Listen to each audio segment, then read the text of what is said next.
Ini kalau kita lihat bagi para alawiyin yang suka masih sibuk dengan dunia pernasaban, masih kekeh dengan alawiyahnya, ini salah satu teguran. Sayyidina Ali ini beliau bagaimanapun juga selain keponakan Kanjeng Nabi adalah mantunya Kanjeng Nabi Muhammad sallallahu alaihi wasallam yang dinikahkan dengan Sayyidatina Fatimah Az-Zahra. Para hadirin, para jamaah yang dimuliakan Allah Subhanahu wa taala, pada malam hari ini saya ingin mengulas dalam salah satu hadis Nabi Muhammad sallallahu alaihi wasallam yang tentunya secara korelasi ini sangat menjadi faktual, kenyataan. Kanjeng Nabi matur bahwa sayati 'alan nasi sanawatun khada'atun. Jadi kata Kanjeng Nabi, akan datang masa di mana masa ini yang menimpa umat manusia, bukan hanya muslim. Artinya kalau dengan kalimat nas, manusia ini siapa saja tuh dengan segala perbedaannya. Masa tersebut dikategorikan oleh Kanjeng Nabi adalah sanawatun khada'atun, tahun-tahun atau masa-masa penuh dengan kebohongan, penuh dengan hoax. Apa yang terjadi di sanawatun khada'ah tersebut? Kanjeng Nabi mengatakan wa yusaddaqu fihal kadhib wa yukadzabu fihal shadiq wa yu'tamanu fihal kha'in wa yukhawwanu fihal amin.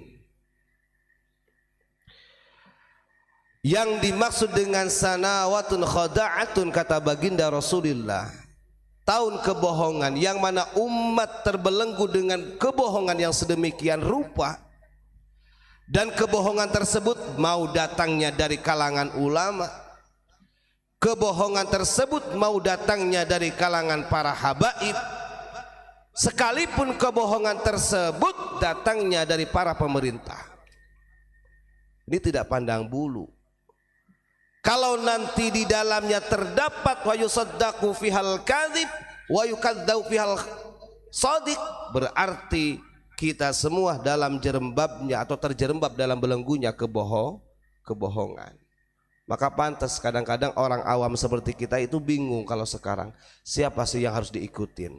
Sisi lain itu cucu Nabi katanya, walaupun belum terverifikasi. Sisi lain ini adalah penerusnya Wali Songo. Maka kita harus punya cerminan, punya ukuran untuk memahami siapa yang dimaksud oleh Kanjeng Nabi yang kemudian membelenggu sedemikian rupa umat manusia terjerembab dalam kebohongan.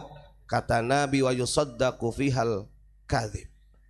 Nanti di tahun nanti itu, kata Nabi, akan ada masa yang mana umat manusia ini menganggap bahwa pembohong sebagai orang yang jujur. Saya kata ulangi lagi, umat ini akan menganggap orang pembohong, jelas-jelas ini adalah orang pembohong, dikatakan sebagai orang yang jujur. Dan ini terjadi di Indonesia. Kalau kita mau fair, kalau kita mau objektif, ketika kemarin disampaikan oleh Kiai Sinten, Kiai Jami'an, ketika di dalam kitab Manhajul Istiqomah yang disampaikan oleh Mufti Batavia Utsman bin Yahya yang mengatakan seluruh ulama thariqah ini laisat bisawab. Ini kan jelas kita bisa mengukur. Yang kemudian perlawanan dari para ulama yang ada di Geger Cilegon pada waktu itu dikatakan gurur. Ini jelas-jelas bahwa fatwa Utsman bin Yahya termasuk orang pembohong di situ. Kategorinya orang yang jahat. Tapi kenapa sampai dini hari masih dianggap sebagai ulama? Nyata. Mau kita ambil dari sisi mana kebenarannya? Masa iya orang pribumi mau mengambil hak yang kepunyaannya dikatakan sebagai pemberontak. Padahal Batavia ini kalau zaman dulu sejarahnya itu Sunda Kelapa. Dan Sunda Kelapa ini masih di bawah naungan Kesultanan Banten Sultan Hasanuddin. Kenapa jadi Batavia? Setelah dipimpin oleh kolonial Belanda. Maka wajar ketika warga Banten pada waktu itu ingin mengambil hak Sunda Kelapa karena kepunyaan kita sendiri. Nah, kemudian ada orang yang berfatwa ini sesat, ini pemberontak. Nah, ini adalah bukti wa yusaddaqu fihal kadzib. Orang pembohong yang mengatasnamakan agama disebut jujur. Kita lihat sejarah NU yang sudah terstruktur ditulis oleh muassis kemudian disimpangkan sedemikian rupa oleh orang-orang yang tidak bertanggung jawab dari klan Ba'alawi. Apakah kita mau mengatakan itu hak, itu benar? Gak bisa. Karena di situ ada manuskrip yang asli yang mengatakan tidak ada satupun peranan dari para habaib di dalam mendirikan NU tahun 1926. Gak ada. Nah, ini kan masih orang, wah ini seakan-akan kita yang dikatakan sebagai pembohong. Kalau mau fair, di sini siapa yang dikatakan wa yusaddaqu fihal kadzib? Si pembohong dikatakan orang yang jujur. Ada lagi, apa lagi? Pemalsuan makam. Itu masuk dalam kategori itu. Nah ini Masya Allah. Dan ini adalah wanti-wanti dari Kanjeng Nabi Muhammad SAW kepada kita. Biar kita ini jangan sampai terbelenggu, terjerembab dengan keadaan sanawatun khoda'atun. Kemudian yang kedua kata Kanjeng Nabi, sebaliknya wa yukadzabu fihas shadiq. Orang yang jujur, orang yang benar dikatakan sebagai pembohong. Banyak sekarang yang jelas-jelas memperjuangkan NKRI, memperjuangkan Pancasila, yang membangkitkan marwah budaya, tradisi, jati diri bangsa dikatakan sebagai pemberontak, dikatakan sebagai berkamuflase dengan NKRI. Banyak. Dan ini sudah nyata di kita ini beredar. Dan masyarakat itu banyak yang memahami ketika ada orang yang menyampaikan sejarah Nusantara, kebenaran tentang adanya kerajaan-kerajaan, ini banyak yang menghujat dari kalangan kita. Karena otaknya sudah terdoktrin sedemikian rupa oleh mereka dengan mengatasnamakan agama atau syafaat dari baginda Rasulullah. Padahal kalau kita tahu nanti endingnya belum tentu mereka sendiri ini akan mendapatkan syafaat dari baginda. Naudzubillahi min dzalik. Kemudian yang ketiga, wa yu'tamanu bihal khain. Orang pengkhianat dikatakan sebagai amanah nyata. Wong di kita itu loh, dalam catatan sejarah itu masih ada pengkhianat bangsa yang dijadikan sebagai pahlawan nasional. Ada itu.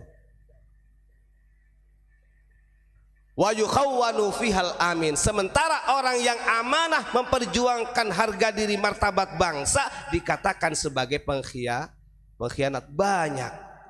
Nah ini adalah bentuk daripada sanawatun khoda'ah. Maka kita sebagai para murid kemudian para jamaahnya Abu Yamamah Ghufran, kita gampang untuk mengukur tersebut. Kita ikuti langkah beliau, di mana beliau sebenarnya di dalam syiar tiada lain tiada bukan hanya untuk menjunjung tinggi martabat Nusantara, itu cukup. Jangan kemudian karena mereka para pendatang selalu mengatasnamakan agama, selalu mengatasnamakan syafaat baginda, selalu mengatakan nasab baginda Rasul, kemudian kita berkhianat dengan bangsa kita sendiri. Kalau begitu bagaimana cara mengaplikasikan syahadah Madinah? Wong Kanjeng Nabi itu kita paham dalam catatan syahadah Madinah itu tertulis, termasuk di antara poinnya adalah memberikan kebebasan manusia untuk beragam dalam beragama.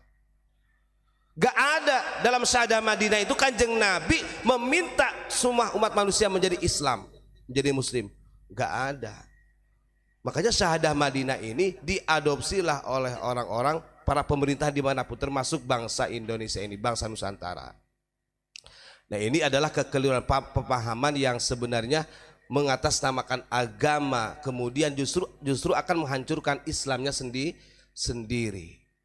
Makanya dirumuskanlah oleh panding-pandar kita dengan adanya Bhinneka Tunggal Ika. Dirumuskanlah dengan adanya lintas agama, lintas iman yang ada di Nusantara ini. Itu sudah betul sesuai dengan jejak ittiba'i Rasulullah sallallahu alaihi wasallam. Mudah-mudahan kita semuanya dijauhkan, dan harapan kita bangsa kita ini tetap menjadi simbol.